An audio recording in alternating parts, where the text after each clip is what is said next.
राजा ज्ञानी हुनु हजुर Can you talk that? असल मान्छे हुनु Oh, good. अनि आमालाई माया गर्छिन् ज्ञानले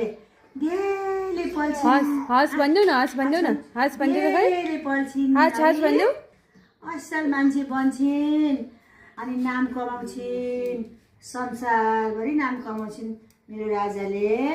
आमै पोइची है त पोइची निचो आमामा पुरै झ्याप्पसम्म त्यो ठुलो नोट भनेर होला नमस्ते गर नमस्ते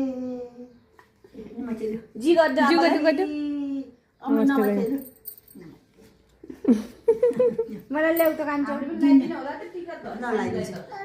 आमै आमा टिका लगाइदिएको राम राम टिका लु मालाले भनेर त्यसको सबै कपाल काट्नु पर्यो